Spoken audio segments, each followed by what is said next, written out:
me, Terry of the Yarn Joy Podcast. Welcome back to another episode of Tuesday Tidbits.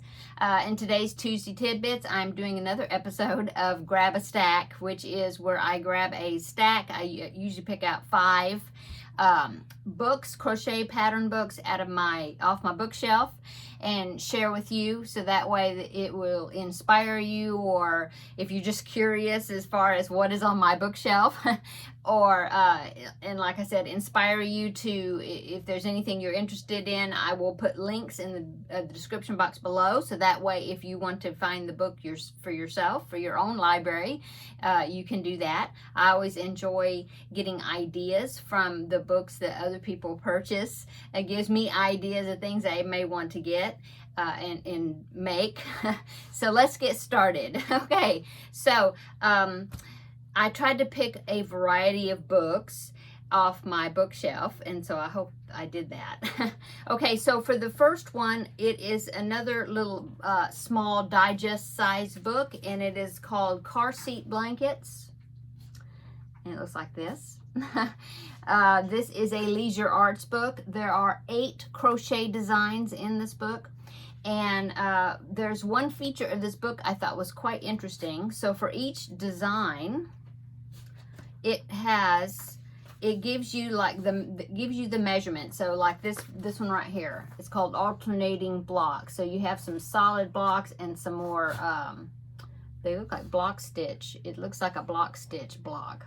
Anyway, so it gives you where it has the material list, it gives you the finished size, and it also gives you, if you want to use number 3 weight yarn, like a sport weight or baby weight, and what size that will turn out to be and how much you need. Or if you want to make it in worsted weight, so size number 4 weight yarn, and it tells you what the finished size will be, and how much you need, and of course what hook size you should use, either way, either yarn that you use. So I thought that was quite interesting. It kind of does some of the work for you. So like this one, it makes a very small blanket. Now all these makes very small blankets especially if you use the number 3 weight yarn. So I am thinking like maybe preemie size blankets. I think actually this is why I got this, is because I thought, well, since I make those preemie hats to donate to the NICU, that I should make some preemie blankets, to also donate. I haven't ever done it, but that was my idea. But as I'm looking at this, I am seeing that it gives you both sizes, like I just said, if you want to use sport weight or worsted weight yarns, and I didn't even notice that before. But okay, so for this one, if you use a number 3 weight yarn, it would turn out to be 16 inches wide, so 16 inches by 20.5 inches high. Now that is if you use a G hook and number 3 weight yarn, approximately, because of people's tensions being the same. I mean, being different, not being the same. Like for me, I have pretty tight tension, or I seem like I do, so mine probably would even be smaller than that. So I would probably try going up a couple of hook sizes to try to help with that issue. And that was the yarn that the one I'm talking about. Okay, and so if you want to use worsted weight yarn, you would use a J hook, and you would get 22.5 inches by 36 inches high. So see, you can see the size difference. That would still be a good preemie size, because it being only 22.5 inches wide. Wide. Even if it is 36 inches high, that's still a good preemie size, as far as it being like a crib size type. Yeah, well, not actually preemie. It could be a crib size blanket or a car seat blanket. That's what it is. So anyway, that is the idea behind giving you the 2 sizes. So here is the first design. Let me show you some of the other ones. Like I said, I have not made anything out of here, but I thought that it looked like some good basic stitches. That one is quite interesting. It's got a lot of texture to it. It's called the leaf stitch. Let's see. This one I think really took my eye. And of course, it's the same one that's on the cover. That is called Mountains and Valleys. I thought that was a real pretty one. That, of course, attracted me, I think, to the book itself because of that on the cover. There's a rectangular fillet, which I thought was really a nice design right there. Okay. And here is a ripple blanket pattern. And this one is called Vertical Stripes, right there. And let's see, what's this one called? Crossed Doubles. And it's that one. That one looks like a really nice stitch, like a closed, kind of a closed weave type stitch. You know, would be a really warm blanket, I think. Here's a zigzag fillet, and I really liked that one also when I looked in the book, when I was looking through the patterns. I think that is the last one, yeah. So I will try to find this book, you know, a link to it in the description box below. It is pretty, it's an older book. It is, let me see if I can find a publishing date. It's not on the inside page. So I'm not sure. Let's see. No, 2013. So 10 years ago. Wow. So I might be able to find it on Thrift Books or eBay, you know, but I will give you a link, and then you can compare, you know, go elsewhere or whatever, you know, to look for the best price, in other words. Okay, so that is book number 1 in my grab a stack for today. Book number 2, now this one is also a digest size book. I like these handy book sizes. Good to put in your project bag. This one actually was given to me by a dear friend of mine, and she went to a book sale recently. It was just I don't know if it was like, I don't think it was at a library. It was some type of book sale, but I don't remember. I don't know much about it because I didn't go. But she went, picked up a lot of books. She looked at crochet books for me, and these she got for like 50 cents a piece. So she gave me, I think she gave me 3 books that she found for me. And so this is the first one. It's called Crochet Stitch Guide, and it is another Leisure Arts book.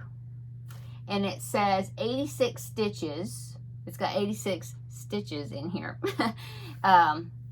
And one thing I like about this, now I have different stitch guides. I know I had one, I don't even know if I still have it anymore, because to me it was kind of intimidating. It was a big thick book, and it was like, I don't even know, was it 100?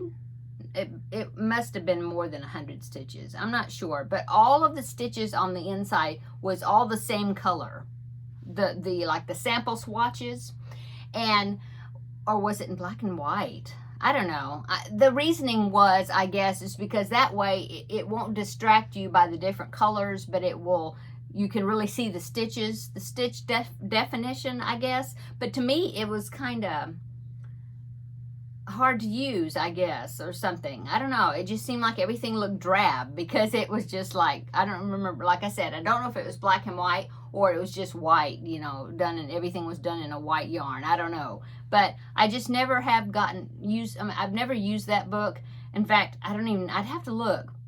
If I have it, it'll be in one of these grab a stack videos. But I don't even remember if I still have it or not. I'll have to see. But anyway, I like this one because of the different colors. I don't know. I like it. So like, see? It's more interesting to me because it is in different colors. See? So anyway, it looks like I haven't used it. Like I said, she just gave it to me, but I just thought it was a nice reference book. It has clusters, textured stitches, picots, V-stitches, special stitches, shells, and miscellaneous, it says. Like I said, 86 designs. It does not have charts in it. It has just the written instructions. Okay, look at that one. That one is an interesting stitch. Yeah, both of those. So it tells you the multiples, which is nice because that way you can make it as wide, you know, the big, as wide as you want. It'll, you know, when you're planning a project, in other words, like this one right there is a multiple of 9 plus 2. And then it's got 4 different rows. And it's got 4 rows, but then you repeat rows 2 through 4. So that's a 3-row repeat. And so it tells you. So that's nice. Yeah, I like that. Yeah, see? Anyway, great book. I know I'm going to be using this. Yeah. Anyway, there you go. I'll try to find it, and I'll link it down below, okay? Okay. Yes. Number 3. Now, this one I've had a long time. Now, if you've watched my videos from like the beginning, or like when I first started, YouTube, there was a project that I did where I did 365 days of granny squares. You remember that? That was a set of tutorials by Nadia of Yarn Utopia. And she did 365 granny squares. And so I thought, okay, well, I'm going to do that. I'm going to challenge myself, and I'm going to do 365 squares.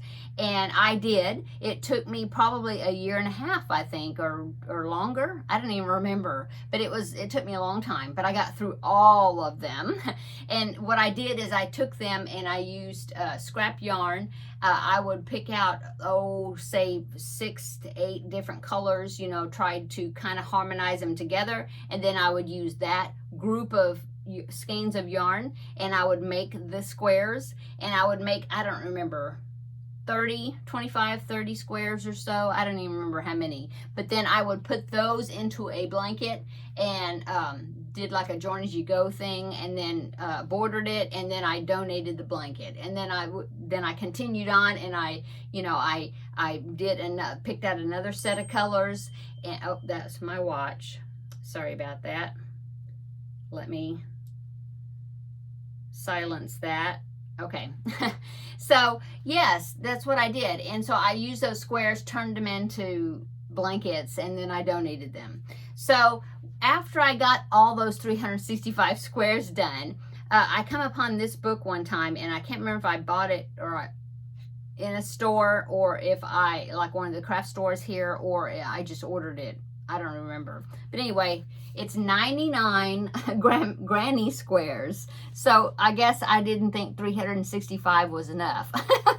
So I bought this 99 granny squares. And of course, if you've known me for a while, you know that I'm always looking for things that I can use yarn scraps with, you know, different ways to use up yarn, in other words. And so I just thought that this would be a good book to have. And you know, it's got the written instructions. It's got the pictures of the squares. Like, oh, this one I haven't made any of them. Like I said, I got this book, and then I thought, what, am I crazy? I just did 365 squares. So I'm taking a break. And so that was a long time ago, and I still haven't used this book. But oh, look at this one. It's like a diamond to a square type thing. Isn't that cool? So there are some nice squares in here. There's also some octagons and different other shapes besides square. It does not have the charts. It just has the written instructions. It does say at the top of the each pattern as far as approximately how big the square is. Like this is 11-inch square, or this is a 6-inch square, like that. It does have that on there. But like I said, I have not, I haven't used the book, but I just thought it was a nice thing to have. Look, so they even got some rectangles for you. So anyway, like I said, I will look for this book and try to find a link to it, and I will link it down below, okay? So there's book number 3. Okay, book number 4 is, this is Crochet Baby Hats. Now this was given to me by my friend Terri, she gave it to me in this past Vlogmas when she had sent me a bunch of packages to unwrap every day during Vlogmas. And so that is where I got this book. It has, let's see, it says quick and stylish hats in sizes 3 to 12 months. Okay, it does have bonus online tutorials that you can go online to Leisure Arts, another Leisure Arts book, and it'll help you with different stitches. Let's see, now have I made anything out of this book? I have made this cap with a brim right there, or right there, there you go. I have made that. Okay, I think actually that hat was, I had that pattern, that particular pattern, I think before I got this book. I don't know where I guess I found it online, but I do remember making that one. Oh, and I made this one because I thought it was super cute, and I gave it as a part of a baby shower gift, was this cloche. They call it a cloche right there. See where it flips up one side and it's got a flower. There it is on the cover, that one. I have made that. Okay, that one turned out really cute, and I really like this spiral type design hat. I thought that was cool. And of course there's a teddy bear hat, and then here's some more on the back. Okay, so great hat pattern book. Not preemies because it says 3 to 12 months. But you may be able to alter the size down, you know, using, I think this probably uses worsted weight yarn. So if you change to DK weight yarn, yeah, use worsted weight yarn in the patterns, yeah. So there's probably a way that you can get it down smaller. Well, this one, actually, oh, look at this baby. Isn't that cute? Oh my goodness, so sweet. That one is number 3 weight yarn. But anyway, you could probably get it down to preemie hat size if you wanted to. Okay, so book number 4 is Baby Hats. And the last book I'm going to show you in today's Grab a Stack is a new book. Now, Kayla made me do this one. Llama Mama Kayla, she's the one that I saw that she had this book. She made a couple of projects out of it, and that's when I had to get this book. And it's been sitting on my shelf. I have not picked it up and used it, but it is Crochet Animal Blankets and Blocks. I thought it was an awesome book. You can make a blanket out of all blocks, you know, like several of the blocks. See the panda right there and the cat blocks right there. Or my idea, and I think that's what Kayla did too, is she took a central block, I mean, you know, one block like there, right there. And then in the book, it tells you in the back of the book how to enlarge that and use that as a central square. It's back in, oh my goodness, look at the cow. They're so cute. And there's a raccoon, oh my goodness. I'll show you the raccoon. Oh yes, right there, see that? Oh my goodness. They're so cute. And I definitely want to use this book because oh, they're so cute. They're so cute. And then, like I said, a horse. In the back, it has project ideas, this last chapter back here. And it shows you where you can make it, do like a granny stitch around it, or, you know, like borders, how you can enlarge it to make it a bigger blanket. And then there's one that says one block wonders. So things that you can do with one block. Like right here, they turned that koala one into a wall hanging. And then that one up there was a doll blanket. That cat, that's really cute. Look at the fringe around it. It's so cute. A cushion cover. Talked about how you can turn it into pillows. One of the blocks, you know. Even a book bag, you know. Oh, like a toy storage bag. See that right there with the drawstring top. Anyway, I think this is a great book to have. And let's see, do they have? It does have charts as well as written instructions. So that's good for those that like to read charts or want practice in reading charts. Yeah. Oh, It's got a monkey. I got to show you the monkey. Where is it? Look. Oh my goodness. Okay, so that is book number 5, is Crochet Animal Blankets and Blocks by Ira Rott, R-O-T-T. It is a David and Charles book, so it's not a leisure arts book, but I will link it down below. I know I got this off Amazon, so that's probably where I'll find it. Although, like I said, use the link to get a good look at the book and the title and all that. And then if you can find it other places, you know, cheaper, by all means, do that. Okay, so that is my grab a stack for today. I hope you enjoyed that and got some type of ideas or inspiration as far as maybe books to look for. Yeah, so thanks so much for watching Grab a Stack today. Come back tomorrow and we will have an informal visit with Crafting with Friends, and I will show you how much I've gotten done on that project. So I can't wait to visit with you again. So until then, or see you in the next video. I forgot my ending. See you in the next video. Bye-bye.